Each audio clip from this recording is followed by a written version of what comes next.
Hi friends, welcome to our channel. நாம இன்னைக்கு சூப்பரான கருவாடு தொக்கு எப்படி செய்யலாம் அப்படிங்கறத இந்த வீடியோல பார்க்க போறோம்.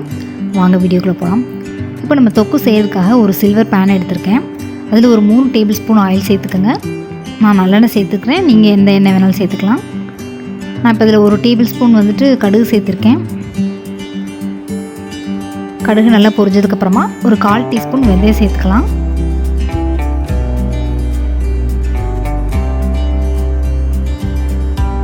இப்போ ரெண்டுமே நல்லா பொரிஞ்சிருச்சு. இந்த ஸ்டேஜில் நம்ம கொஞ்சமாக கருவேப்பிலை இலை சேர்த்துக்கலாம். கருவேப்பிலை பொரிஞ்சதுக்கப்புறமா 2 வரமிளகாவை இது மாதிரி நல்லா கிள்ளி எடுத்து வச்சுக்கோங்க. அதையும் சேர்த்து வதக்கி விட்டுக்கோங்க. ஒரு நார்மல் சைஸ் பெரிய வெங்காயத்தை இது மாதிரி நான் பொடிசாக கட் பண்ணியிருக்கேன். இதில் பாதி அளவுக்கு நம்ம பேஸ்ட் ரெடி பண்ணிக்கலாம். இப்போ இந்த பாதியை இதில் போட்டு நம்ம நல்லா வதக்கி விட்டுக்கலாம். நம்ம போட்டிருக்க வெங்காயம் நல்லா வதங்கினதுக்கப்புறமா 1 டேபிள் ஸ்பூன் அளவுக்கு இஞ்சி பூண்டு விழுதை இதில் நான் ஆட் பண்ணியிருக்கேன். இதையும் நல்லா மிக்ஸ் பண்ணி விட்டுக்கோங்க.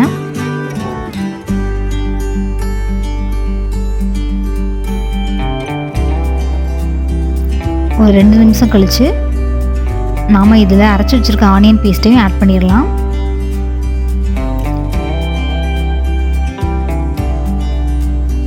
இப்போ எல்லாத்தையும் நல்லா மிக்ஸ் பண்ணி விட்டுக்கலாம்.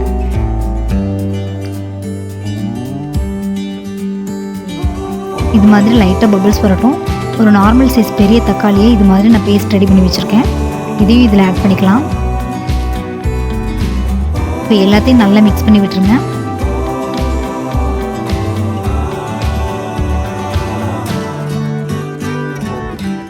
இப்போ இதில் 1/4 டீஸ்பூன் மஞ்சள் தூள் சேர்த்துருக்கேன்.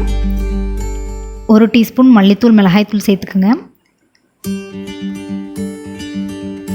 தேவையான அளவு உப்பு சேர்த்துக்குங்க. இப்போ இது எல்லாத்தையும் நம்ம நல்லா மிக்ஸ் பண்ணி விட்டுறலாம்.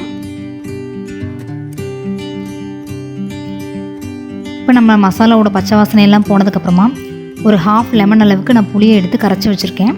அந்த புளிக்கரைசலையும் இதில் நம்ம சேர்த்துடலாம். இப்போ ஒரு தடவை நல்லா மிக்ஸ் பண்ணி விட்டுருங்க. இப்போ இந்த புளியோட பச்சை வாசனை போகிறதுக்காக நம்ம நல்லா கொதிக்க விட போகிறோம். அதுக்காக இது கூட கொஞ்சமாக தண்ணி ஆட் பண்ணிக்கோங்க. அகைன் மறுபடியும் நம்ம நல்லா மிக்ஸ் பண்ணி விட்டுடலாம். இது நல்லா இது மாதிரி ஒரு தடவை நல்லா கொதி வரட்டும். இப்போ இந்த ஸ்டேஜில் நமக்கு உப்பு புளிப்பு காரம் எல்லாம் கரெக்டாக இருக்கா அப்படின்றத செக் பண்ணிக்கலாம். எனக்கு காரமும் உப்பும் பத்தலை. ஸோ நான் இன்னொரு டீஸ்பூன் மிளகாய்த்தூளும் கொஞ்சமாக உப்பு சேர்த்துக்கிறேன். இப்போ மறுபடியும் நம்ம நல்லா கலக்கி விட்டுடலாம். நான் இன்றைக்கி துண்டு கருவாடு தான் இதில் யூஸ் பண்ணுறேன். நீங்கள் என்ன டைப் ஆஃப் கருவாடு வேணாலும் யூஸ் பண்ணிக்கோங்க. பட் பிஃபோர் 15 மினிட்ஸ் நம்ம சுடுதலில் நல்லா ஊற வச்சு அலசி எடுத்து வச்சுக்கலாம். இப்போ நம்ம கருவாடு துண்டு எல்லாத்தையுமே இதில் நம்ம ஆட் பண்ணிடலாம்.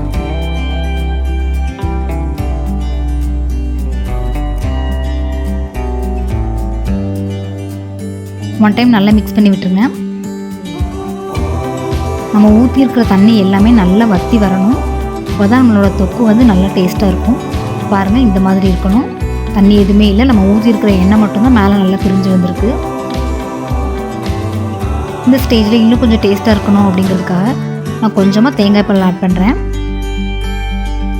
நீங்கள் தேங்காய் பால் ஆட் பண்ணலைனாலும் டேஸ்ட் நல்லாவே இருக்கும். இது இன்னும் கொஞ்சம் அடிஷ்னல் டேஸ்ட்டுக்காக நான் ஆட் பண்ணுறேன். இப்போ நல்லா மிக்ஸ் பண்ணி விட்டுறலாம். இப்போ இது நல்லா சுண்டி வந்ததுக்கப்புறமா எடுத்து பாருங்கள், இந்த மாதிரி இருக்கணும். அவ்வளோதான் ஃப்ரெண்ட்ஸ், நம்மளோட தொக்கு இப்போ நமக்கு சூப்பராக ரெடி ஆயிடுச்சு. பார்க்கும்போதே சாப்பிடணும் போல் இருக்குல்ல. எப்பயும் சாப்பிட்றத விட நம்ம ஒரு குரண்டி சேர்த்தே சாப்பிட்லாம். சூடான சாதத்துக்கு இது ரொம்பவே ஆப்டாக இருக்கும்.